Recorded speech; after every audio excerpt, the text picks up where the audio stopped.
بسم اللہ الرحمن الرحیم اللہم کل ولیک الحجت ابن الحسن صلواتک علیہ وعلی آبائہ فی ہذہ الساعات وفی کل ساعت ولیا وحافظا وقائدا وناصرا ودلیلا وعینا حتی تسکنہ ارضک طوعا وتمتعہ فیہا طویلا اللہم صلی علی محمد وعلی محمد۔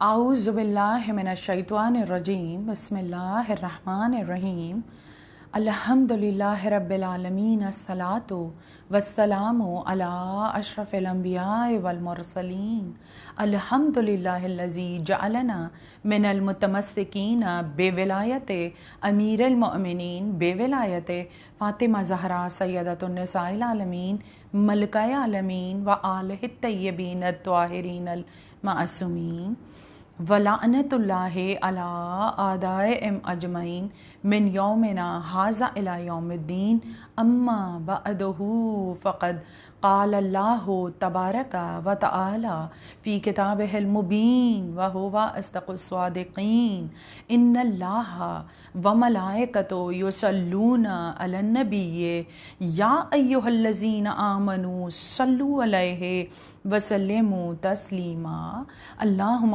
صلی علی محمد وعلی محمد۔ بسم اللہ الرحمن الرحیم۔ تمام تعریفیں اللہ کے لیے، درود و سلام محمد وعلی محمد کے لیے۔ اللہم صلی علی محمد وعلی محمد۔ 1444 ہجری معرفت اسماء القائم علیہ السلام کے عنوان کے تحت چوتھی مجلس بعنوان معرفت اسم النعمت آپ سماعت فرما رہے ہیں۔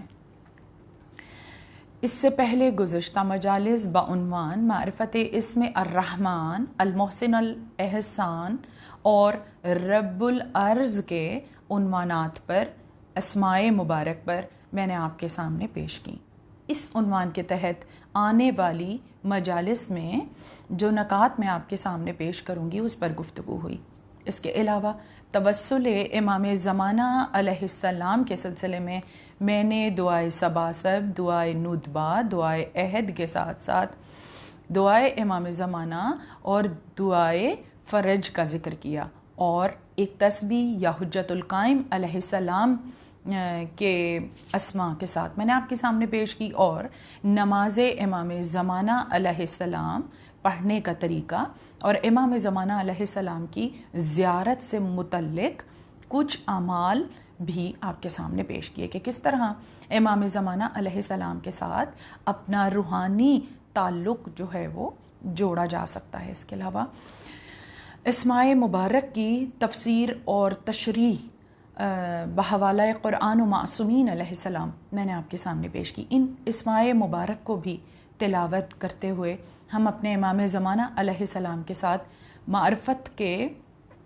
ساتھ تعلق قائم رکھے رہ سکتے ہیں، کیونکہ ہر آن ہمارے امام زمانہ علیہ السلام ہمیں دیکھ رہے ہیں، تو ہمارا بھی فرض بنتا ہے کہ ہم اپنے امام کو اپنی سانسوں کے ساتھ یاد رکھیں، لمحہ بلمحہ امام ہمارے ساتھ رہیں، ہم انہیں یاد رکھیں کسی نہ کسی اسم کے وسیلے سے، کسی نہ کسی دعا کے وسیلے سے، جس میں اگر کوئی شخص بے حد پریشان ہو اور انتہائی مضطرب حالت میں ہو تو وہ 12,000 مرتبہ ایک ہی نشست میں بیٹھ کر، ایک ہی محفل میں بیٹھ کر اجتماعی طور پر بھی اس آیہ مبارکہ کی تلاوت کر سکتا ہے کہ بسم اللہ الرحمن الرحیم امن یجیب المضطر اذا دعا ویکشف السوء۔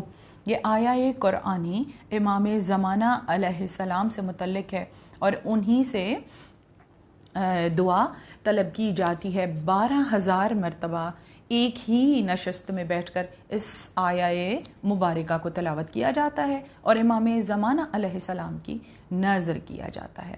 اول و آخر درود پڑھنا لازمی ہی ہوتا ہے، اور یہ عمل اگر روز جمعہ کیا جائے تو کیا ہی بات ہے۔ مومنین کرام ایک ہی نشست میں بیٹھ کر، ایک ہی جگہ پر، ایک ہی وقت میں اس عمل کو پڑھا کرتے ہیں۔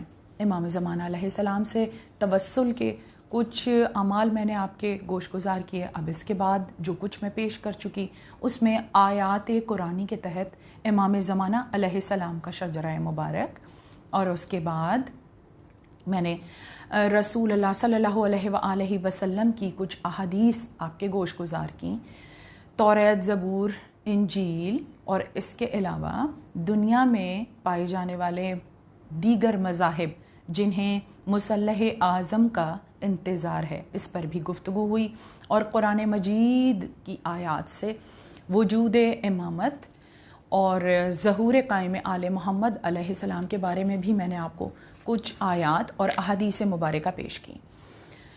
اہل تشیع کے ساتھ ساتھ اہل سنت بھی اس عقیدے پر قائم ہیں کہ امام زمانہ علیہ السلام ظہور فرمائیں گے تو اس دنیا کو امن کا گہوارہ بنا دیں گے اور وہ عدل و انصاف سے دنیا کو بھر دیں گے. اس کے تحت صحائح ستہ کی کتابوں میں امام زمانہ علیہ السلام سے متعلق رسالت معاب صلی اللہ علیہ وآلہ وسلم سے احادیث کا ذکر بھی ہوا ہے.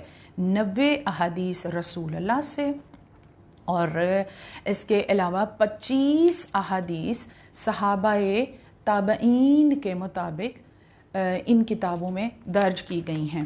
اور اہل شیعت یعنی جو شیعہ فرقہ ہے، بس یہ وہ فرقہ ہے کہ جس نے وسیلہ امامت، عقیدہ امامت کے تحت پروردگار عالم سے علم و ہدایت کے سلسلے اور رابطے کو جوڑ رکھا ہے.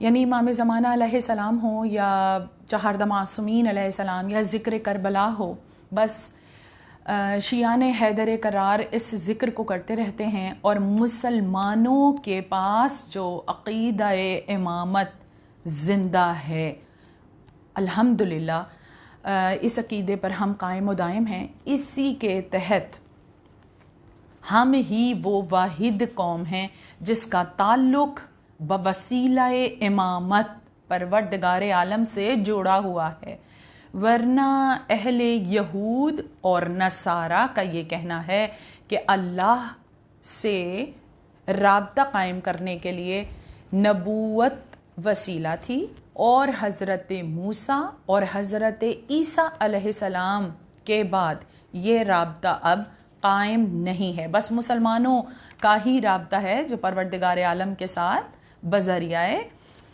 امامت جڑا ہوا ہے. الحمدللہ. اور پروردگار عالم ہمارے اس عقیدے کو مزید مستحکم رکھے اور ہمیں توفیق دے کہ یہ ذکر جو ہے وہ ہماری نسلوں میں جاری و ساری رہے. الحمدللہ رب العالمین. بے شک ائمہ علیہ السلام کے ارشادات ہیں جن سے ہمارا عقیدہ امامت، غیبت اور قائم آل محمد علیہ السلام سے عقیدہ امامت مزید مستحکم ہوتا ہے.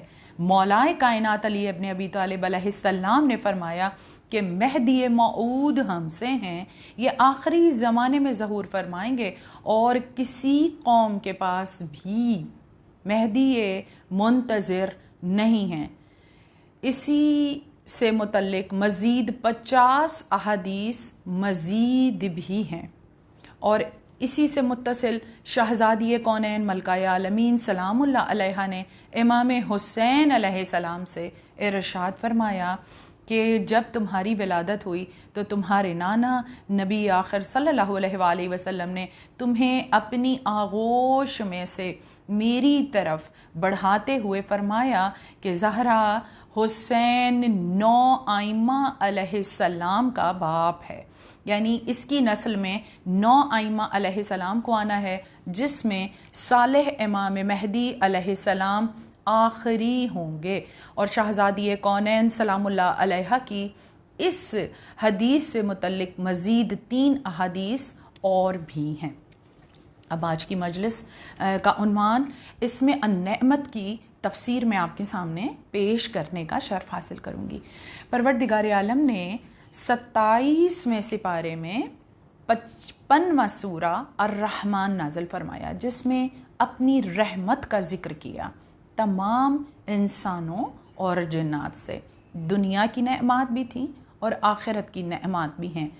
اس صورت میں پروردگار عالم نے اپنی رحمت کا ذکر کیا ہے، رحمانیت کا ذکر کیا ہے، اور بار بار میں نے آپ کے سامنے رحمان کی تفسیر کو پیش کیا کہ رحمان ایسا رحم ہے کہ جو پروردگار عالم ہر مخلوق کے اوپر اس کا رحم جاری و ساری ہے، چاہے کوئی اس کی عظمت، عزت اور جلالت کو مانتا ہو یا نہ مانتا ہو، اقرار توحید کرتا ہو یا نہ کرتا ہو، لیکن پروردگار عالم کا رحم ہر ایک پر جاری و ساری ہے۔ اور اسی صورت میں پروردگار عالم نے جہنم سے بھی، روز آخرت سے بھی ڈرایا ہے، کچھ آیات میں یہ ذکر بھی آیا ہے۔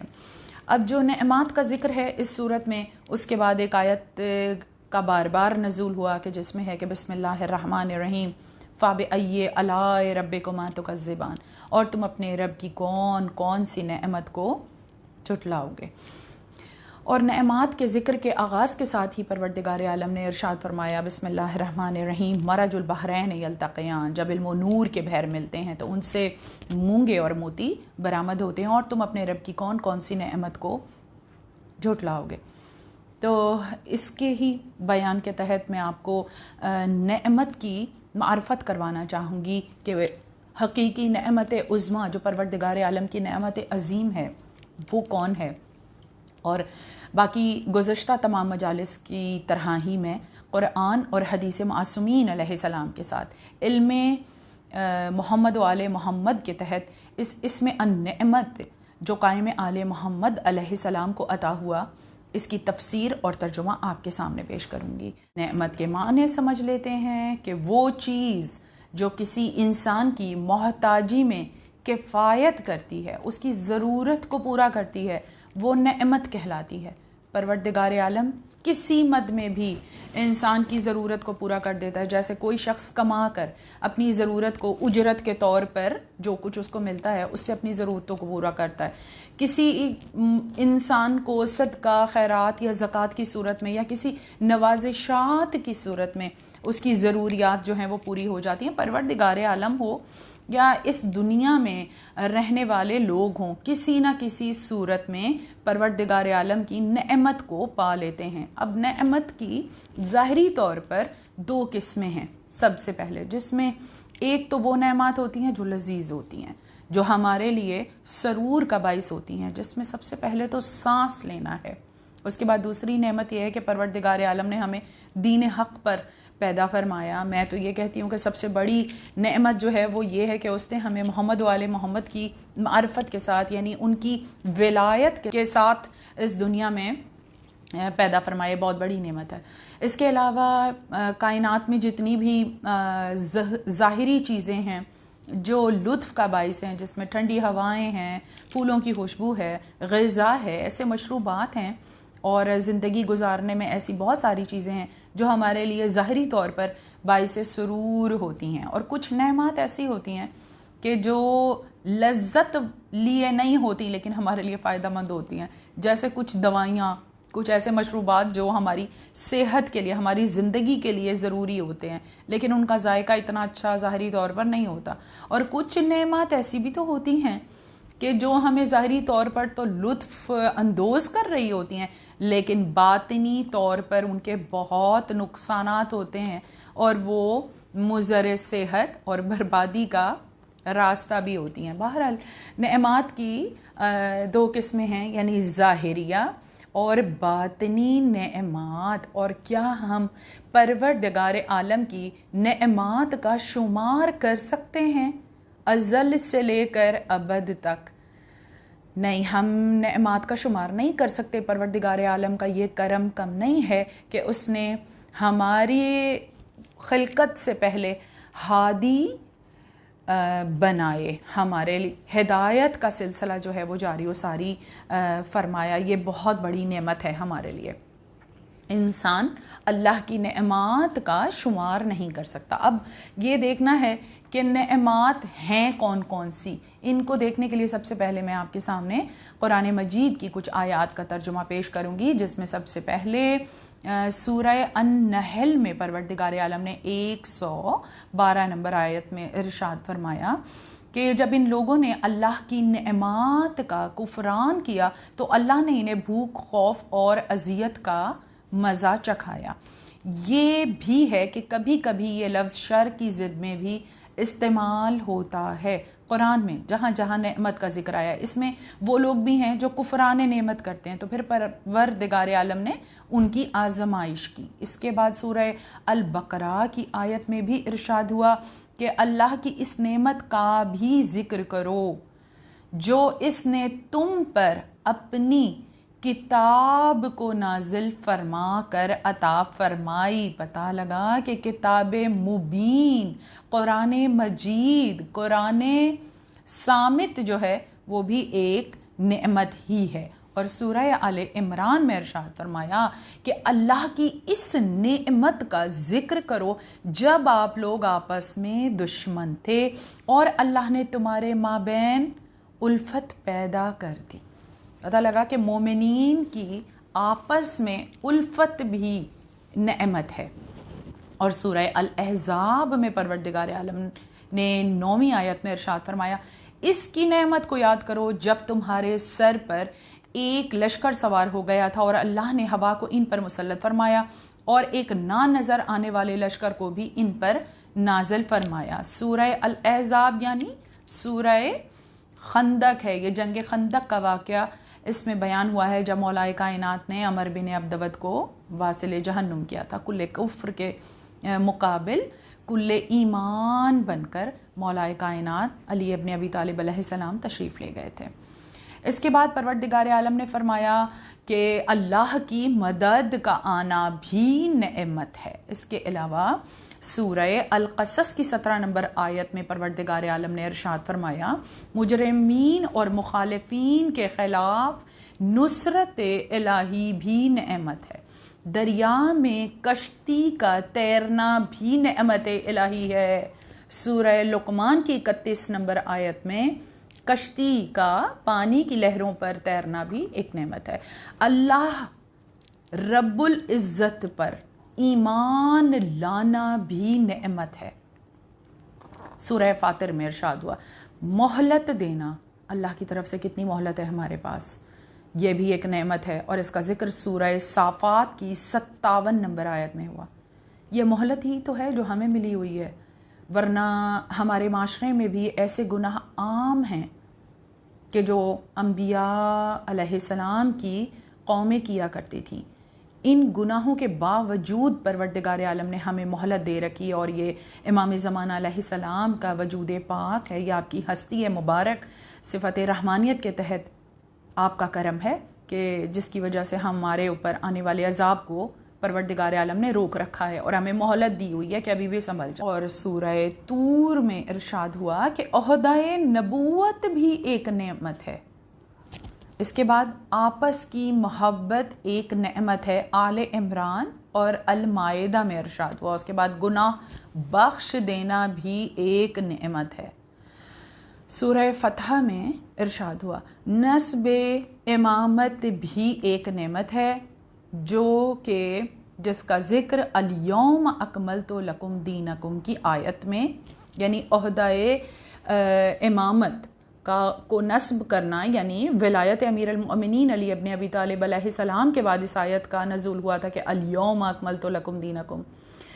یہ عہدہ امامت کا نصب کرنا ہونا بھی ایک نعمت ہے، سورہ المائدہ کی 3 نمبر آیت میں۔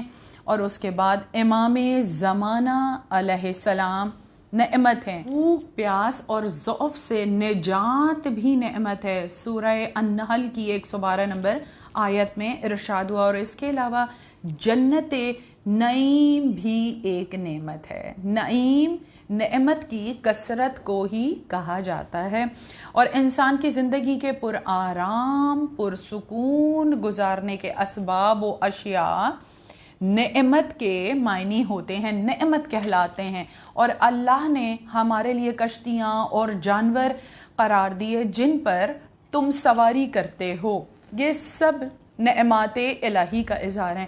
جس چیز کو بھی نعمت کہا جاتا ہے اس کی کئی خصوصیت ہیں۔ پہلی خصوصیت یہ ہے کہ نعمت میں سرعت کا عنصر بھی پایا جاتا ہے، یعنی جلدی ملنے والی نعمت کو نعمت کہا جاتا ہے. اس کے بعد دوسری خصوصیت یہ ہے کہ اگر ہم سے کوئی چیز پروردگار عالم لے لیتا ہے، واپس لے لیتا ہے، تو اس کے بدلے میں اس کا بہتر نعم البدل بھی تو عطا کرتا ہے. یہ دوسری قسم کی نعمت ہے جس کو نعم البدل کہا جاتا ہے، یعنی ایک کے بدلے دوسری چیز عطا کر دی جو ہمارے لیے بہتر ہوتی ہے. اس کے بعد تیسری خصوصیت یہ ہے کہ جب ہمیں زیادہ بھاگ دوڑ نہیں کرنی پڑتی بلکہ ہمارے کاموں میں آسانی ہو جاتی ہے، ہمارے ہر کام میں آسانی فرما دیتا ہے پروردگار عالم. یہ نعمت کی تیسری قسم ہے. اب نعمات کو حاصل کرنے کے کچھ وسائل بھی ہوتے ہیں. دیکھیے یہ ایک بہت بڑا سلسلہ ہے. نعمت کبھی بھی فوری طور پر ایسے نہیں بن جاتی. اس کے کچھ وسائل ہوتے ہیں، جیسے مثال دے رہی ہوں آپ کو، جیسے پانی کا بخارات بننا، اس کے بعد بادل میں جمع ہونا، اس کے بعد آثار بننا، ہوا کے دوش پر اس بادل کا پرواز کرنا، پھر پانی کا برسنا، اس کے بعد زمین کا اپنی ضرورت کے مطابق اس کو پانی کو جذب کرنا، پھر پودے کا اور بیج کا اپنی ضرورت کے مطابق اس پانی کو جذب کرنا، اس سے اپنی غذا لینا، اور اس کے بعد پودے کا اگنا، پھر اس پر پتے آنا، اس کا تنا مضبوط ہوتا ہے، پھر اس پر بھی پھول کھلتے ہیں، پھر پھل آتے ہیں، پھر پھل پکتے ہیں، پھر ہم انہیں تناول کرتے ہیں، وہ ہماری غذا بنتے ہیں، پھر وہ ہمارا جزو بدن بن جاتے ہیں. یہ سارا سلسلہ ہے نا، ایک زنجیر بن رہی ہے نا اس کی. یہ تو نہیں ہے ایک لمحے میں ہی جو ہے وہ ہمیں سب کچھ حاصل ہو جاتا، نہیں. اور اس زنجیر میں سے، اس سلسلے میں سے اگر ایک بھی کڑی ٹوٹ جائے تو کیا وہ نعمت ہم حاصل کر سکتے ہیں؟ نہیں ہو سکتا ایسا. یہ سارا ایک سلسلہ ہے جس کو پروردگار عالم نے دنیا کو بنایا ہے اور اس کے مطابق ہی چلنا پڑے گا. جیسے کیڑا جو ہے وہ اس کا لعاب ہے جس سے ریشم بنایا جاتا ہے، اور پھر وہ ایک خاص پروسیس کے بعد جو ہے، ایک خاص عمل کے بعد ہم تک پہنچتا ہے. ایسا تو نہیں ہوتا کہ کیڑے نے لعاب جو ہے وہ جاری کیا اور وہ ہم نے جناب اس سے کپڑا جو ہے وہ حاصل کر لیا. نہیں، ایسا نہیں ہوتا. تو یہ ایک زنجیر ہے، ایک کڑی سے کڑی جڑی ہوئی ہے جس کے تحت ہم تک نعمت پہنچتی ہے. یہ میں نے آپ کو تھوڑا سا وسائل بتائے کہ کس وسیلے سے ہم تک نعمت پہنچتی ہے، اور جو پروردگار عالم کا نظام قدرت ہے اس میں اس وسیلے کو منم اور منعم کہا گیا ہے. یعنی نعمت کو دینے والا اور نعمت کو وصول کرنے والا. کون ہے جو نعمت کا وصول کرنے والا ہے اور آگے تقسیم کرنے والا ہے؟ پروردگار عالم سے نعمت کو وصول کرنا اور مخلوق تک اس نعمت کو تقسیم کرنے والا جو ہوتا ہے وہ منعم اور منعم کہلاتا ہے. یہ بھی نعم سے ہی ہے. نعیم، نعمت، یہ سب ایک ہی معنی میں ہے. تو پروردگار عالم سے دیکھیے، جیسے بارش برسانے والا یا رزق تقسیم کرنے والا بھی تو ایک فرشتہ ہے نا.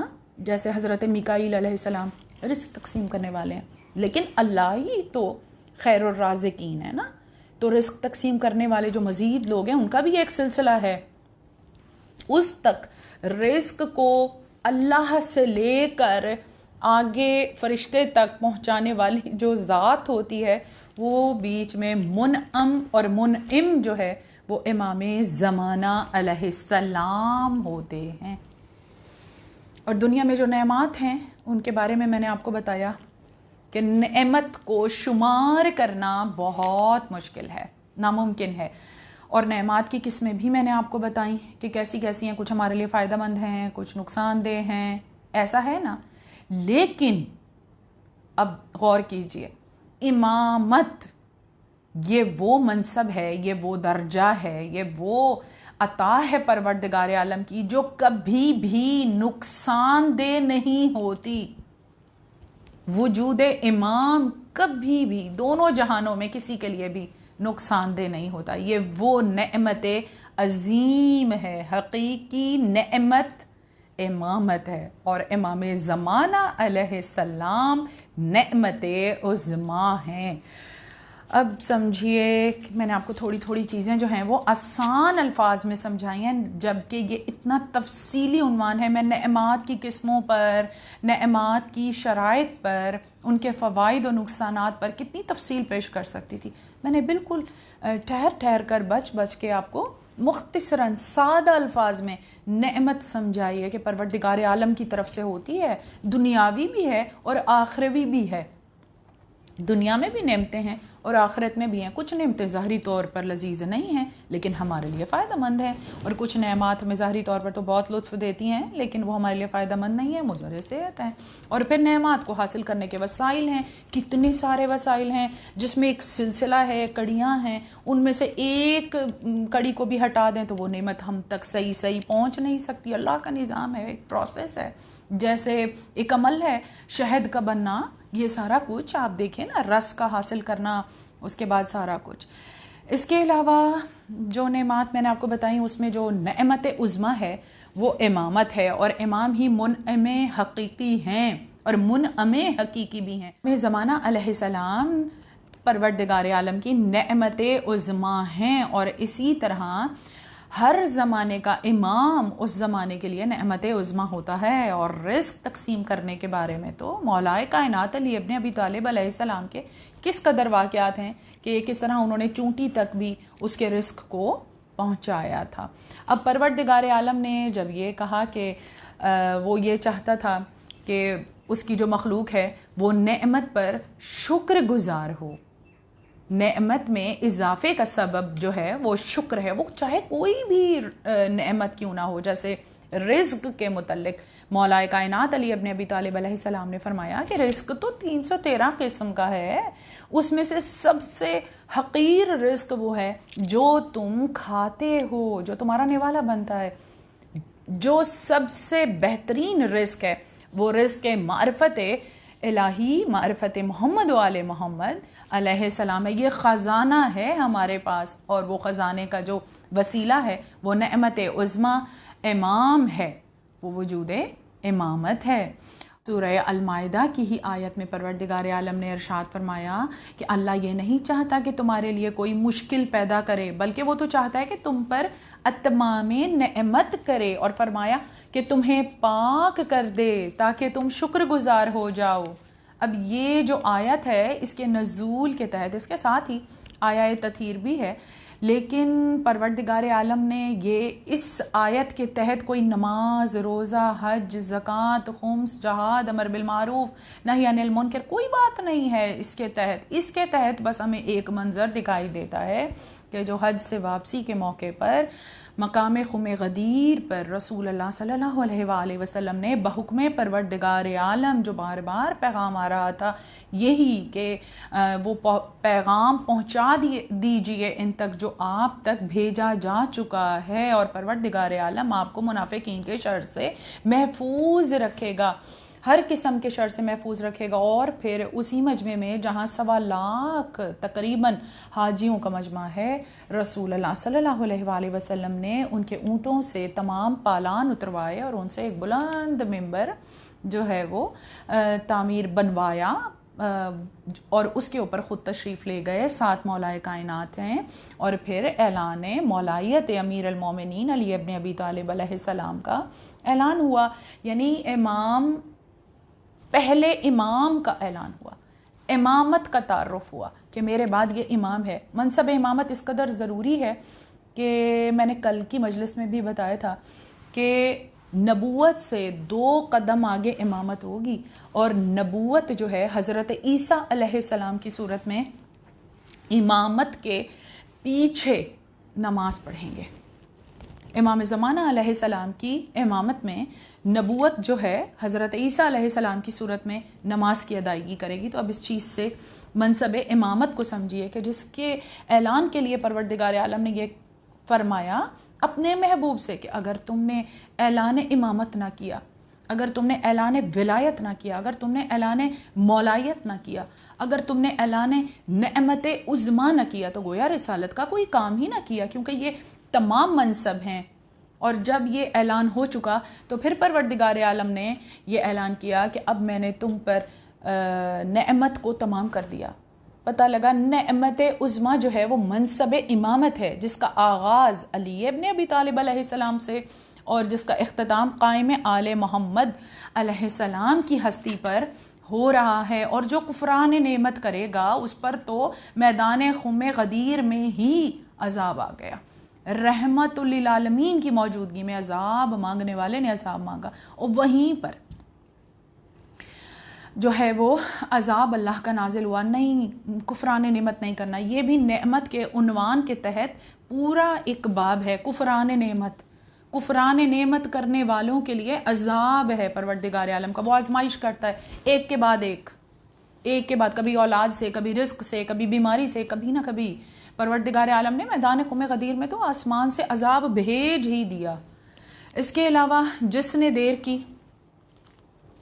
دیر کی یوم الست ہمارے پاس موجود ہے قرآن مجید میں حضرت یونس علیہ السلام کا واقعہ، کہ جس کی تفسیر میں بیان ہو چکا ہے۔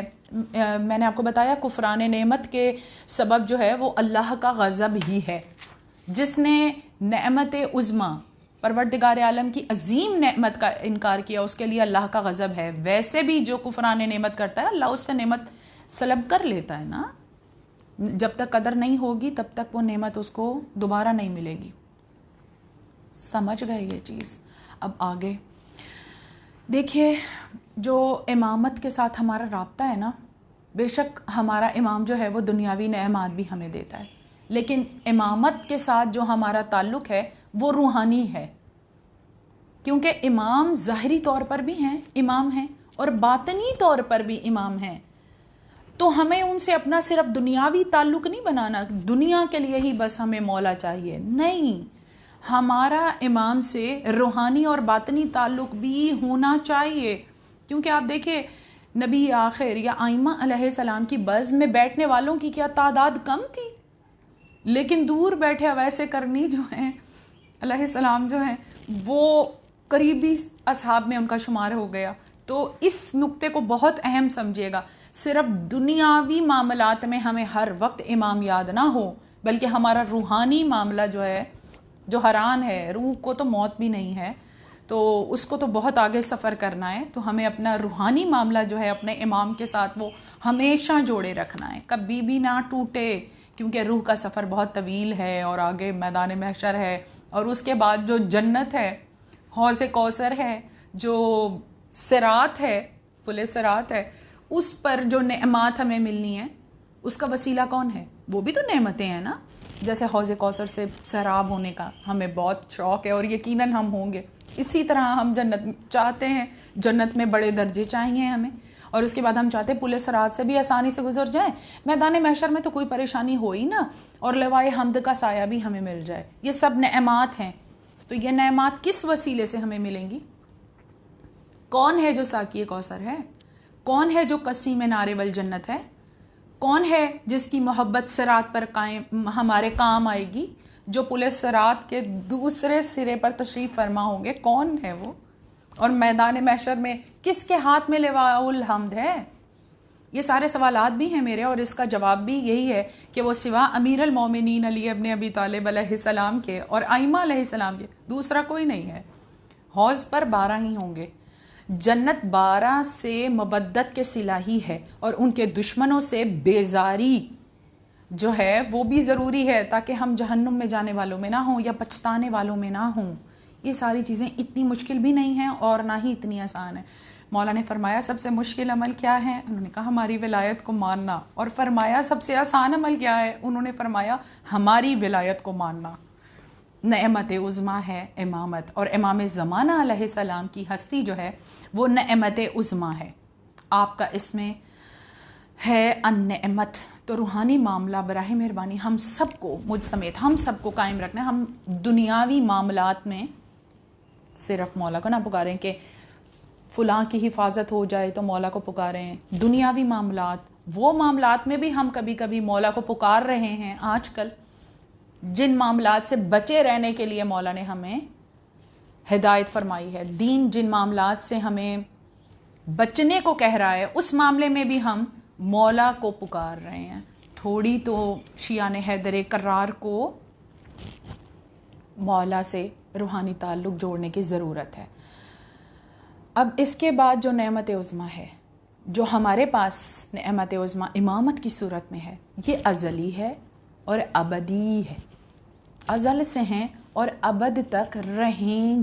بس ہر نعمت کے ساتھ اس کے مثبت اور منفی پہلو جڑے ہوئے ہیں، لیکن امامت وہ نعمت ہے جو خیر ہی خیر ہے، اس کا کوئی نقصان نہیں ہے، امامت کا فائدہ ہی فائدہ ہے۔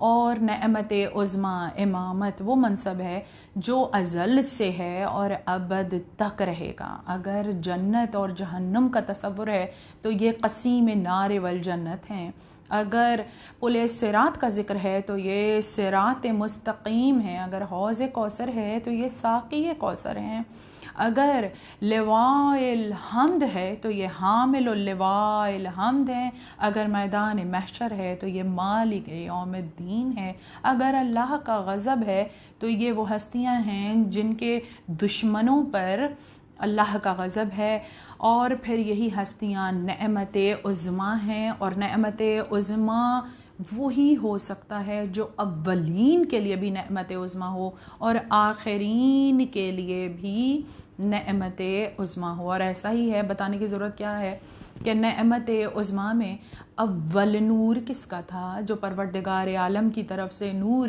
محمد مصطفیٰ صلی اللہ علیہ وآلہ وسلم کی صورت میں چمک رہا تھا، اس کا کوئی نام نہیں تھا، بس اس نے ایسی عبادت کی، اس نے پروردگار عالم کا ایسا ذکر کیا کہ جس سے پھر نوری حجابات کی خلقت ہوئی، پھر نور عظمت، نور قدرت، حجاب عظمت، حجاب قدرت، حجاب جبروت، حجاب عزت، حجاب جلالت، حجاب شفاعت، ان تمام حجابات کی خلقت ہو رہی تھی۔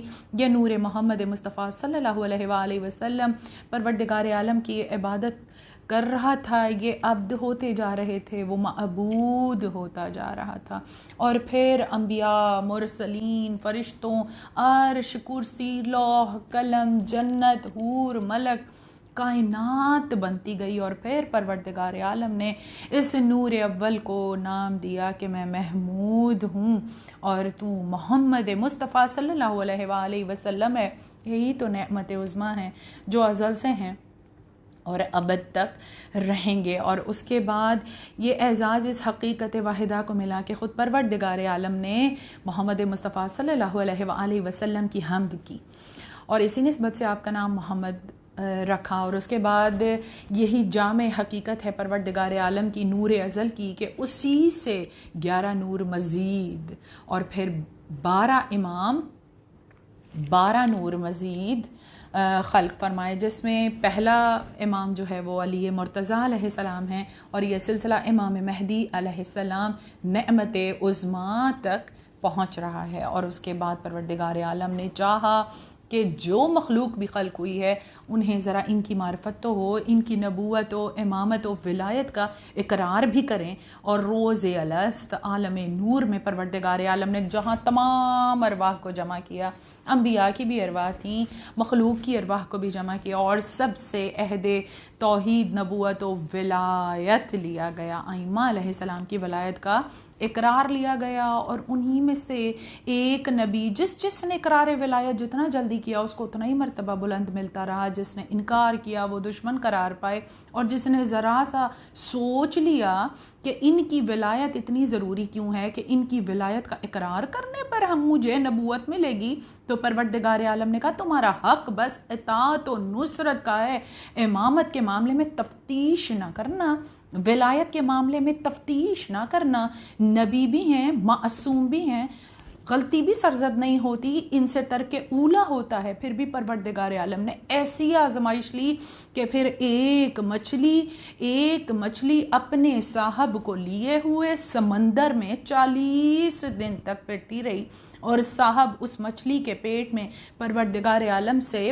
اس آیہ کریمہ کا ورد کرتے ہوئے دکھائی دیے کہ بسم اللہ الرحمن الرحیم، لا الہ الا انت سبحانک انی کنت من الظالمین، کہ کوئی اللہ نہیں تیرے سوا، تو سبحان ہے اور میں واقعی ظالمین میں سے تھا۔ ظلم کیا امام رسول نے، نبی نے، حضرت یونس علیہ السلام نے کہا میں واقعی ظالمین میں سے تھا، اپنے اوپر بھی ظلم کیا، یہ کہہ کر کہ کون ہے کہ جس کی ولایت کا اقرار کیے بغیر مجھے نبوت نہیں ملتی. ایک لمحے کے لیے سوچا تھا تو پروردگار عالم نے اتنی بڑی آزمائش لی. تو اب یہ سوچ لیں کہ جب کوئی معصوم نبی بھی ان کی ذات کے بارے میں تفتیش کرتا ہے یا سوچتا ہے، اگرچہ انکار کی نیت بھی نہ ہو، تب بھی پروردگار عالم اس کی زبان سے یہ کہلاتا ہے کہ میں نے اپنے اوپر ظلم کیا، اور اس کی اتنی بڑی آزمائش ہوتی ہے. تو سوچئے ہمارے جیسے لوگ، کوئی حق نہیں ہے ہمیں کہ ہم سوال کریں، بلکہ بس مانیں جو ماننے کا حق ہے. سوچئے کہ اگر ہم نے کوئی بات کر دی منصب امامت نعمت عظمیٰ پر، تو پھر ہمارا کیا انجام ہوگا. پروردگار عالم اس نعمت باطنی یعنی ہمارے امام زمانہ علیہ السلام کے ظہور میں تعجیل فرمائے. آمین یا رب العالمین. اس کائنات پر پروردگار عالم کا احسان عظیم ہے کہ اس کی یہ نعمت عظمیٰ پروردگار عالم اس کو تو تمام کر دے ہمارے اوپر، ہمارے زمانے کے امام کو اذن ظہور عطا فرما، تاکہ اگر ہم امام کے ماننے والے ہیں، انشاءاللہ بے شک کوشش مزید ہے کہ امام کی سچی معرفت حاصل ہو جائے. اگر پروردگار عالم اس پورا شوب دور میں جس میں ہر دن ایک نیا فتنہ اٹھتا ہے، پروردگار عالم تو ہمیں زمانے کے فسادات سے، آفتوں بلاؤں سے محفوظ رکھنا، اپنے مولا کی یاد میں ہم مشغول رہیں. تو اس دور میں اگر ہم امام زمانہ علیہ السلام کی یاد میں مصروف و مشغول ہیں تو پروردگار عالم تو ہمیں ہماری اس محنت کا ثمر دے، ہمارے امام کو اذن ظہور عطا فرما کہ وہ دنیا کو اس طرح نعمات سے بھر دیں گے. سوچئے کہ ٹھوکر ماریں گے تو زمین اپنے خزانوں کو اگل دے گی، اور مولا فرمائیں گے اسی کے لیے بھاگے پھرتے تھے، اس کو طلب کر رہے تھے، یہ تو قدموں کی دھول ہے، ٹھوکر پر ہے. تو پھر نعمات کا کس قدر نزول ہوگا انشاءاللہ، اور یہ دنیا جو ہے وہ جنت بن جائے گی. لوگ سمجھیں گے کہ بس ہو گیا، روز قیامت گزر گیا اور اب ہم جنت میں ہی رہ رہے ہیں. تو پروردگار عالم ہمارے امام کو اذن ظہور دے اور ہمیں اپنے آقا و مولا کا بہترین انتظار کرنے والوں میں شمار فرما، اور نعمت پر سوال کرنے والوں میں ہمارا شمار نہ ہو. آمین یا رب العالمین. اللہم صلی علی محمد و آل محمد. السلام علیکہ یا صاحب العصر والزمان، السلام علیکہ یا خلیفۃ الرحمن، السلام علیکہ یا امام الانس والجان، السلام علیکہ یا مظہر الایمان، السلام علیکہ یا شریک القرآن، السلام علیکہ یا امام زماننا، حاز اجل اللہ فرجک وسہل اللہ مخرجک، والسلام علیکہ ورحمۃ اللہ وبرکاتہ.